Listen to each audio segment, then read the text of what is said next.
Hello, everyone. Hi, team. How's it going? So, today we're going to walk around how to raise a web form depending on the application you're submitting. Okay?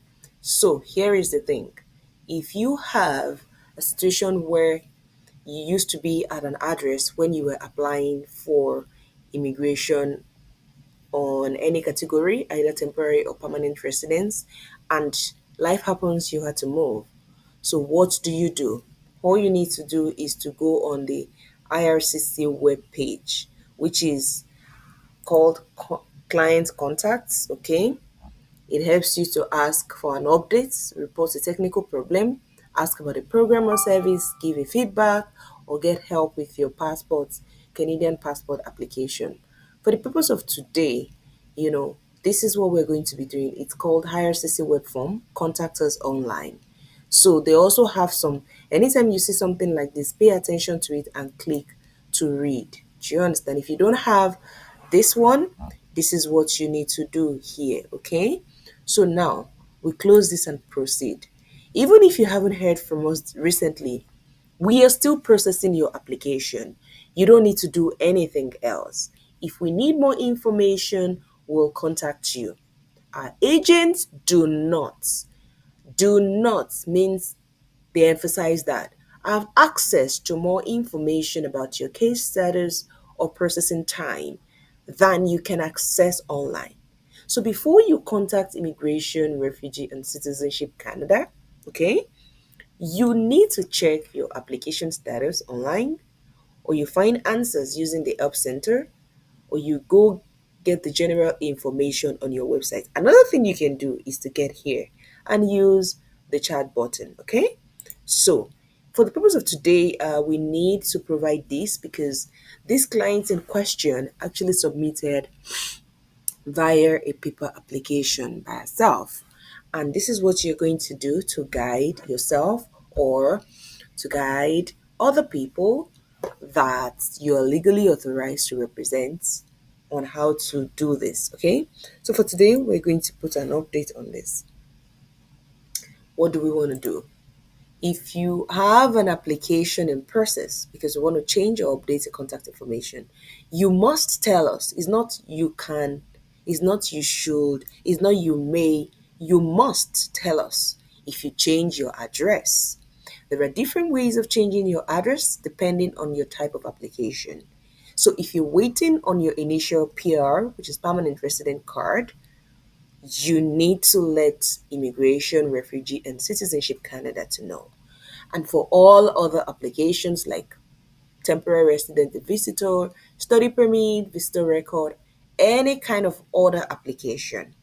So you can likely update your address online if you're in Canada. And if you're outside of Canada, you'll most likely need to get in touch with the visa office that serves your region. So all you need to do if you're outside the region within Canada, this is the button for you. Okay? So now let's move on. So here you have three options. Oftentimes we have the principal applicant going through this process by him or herself. We oftentimes have the representative, that the legally authorized representative to support you. They also have theirs here. So you could also be writing on behalf of the principal applicant who has authorized you to write IRCC. But before you can do that, you need an authorization documentation that has been signed by this person to support this exercise. For the purpose of this, we're going to click on I am the principal applicant because our goal is to teach you how to do this yourself. So you get the first name of the person. If you don't have a first name, that's when you click this. Don't just click it for the sake of, oh, I think I must click this. No, you can see that there is no asterisk sign. Anytime you see a red asterisk sign, you have to make sure you respond to it because it is already explaining to you what this red button means here. It's required. So email address, you have to type it here and then you retype it here as well. Date of birth is also, they're all required information. The country or territory of birth, you know, and then your application number. If this visitor visa, it's going to start with a V. If it's visitor record, it starts with a V. If it is study permit, it starts with a S. If it is all of the like work permit, you have W. So put your application number there. What did you apply for? This purpose is going to be a temporary residence. What application did you submit? Temporary resident permit. So you have a unique client identifier number that Canada issues the first time you ever agrees or apply to be their customer by submitting an application.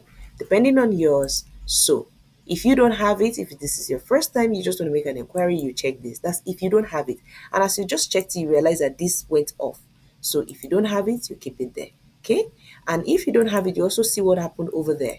It shows that you've never submitted an application, you have never been a client of immigration. That's what that tells you. But in this context, this person was a client and is still a client.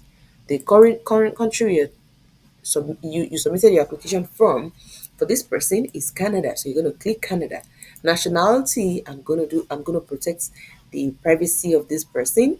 Find your country and put your nationality there. Your passport number is required as well. If you say you don't have it, it goes off all of this. But this person has it, so they must provide it. Where did you submit your application? On paper. This person submitted by mailing it, and then talk about what you need to do. You need to submit both your residential, um, both your address or email, or your email or residential, depending on whatever you want to submit. And once you've provided that, you click on this and you review your request, and then it takes you to submission. If you have any question, do not forget to leave me an email on ask at Seventh Laurel Immigration Consulting, or hello at Seventh Laurel Immigration Consulting, or consultant at Seventh Laurel Immigration Consulting. So let me know if you have any question, and thank you for joining, and see you again. Bye.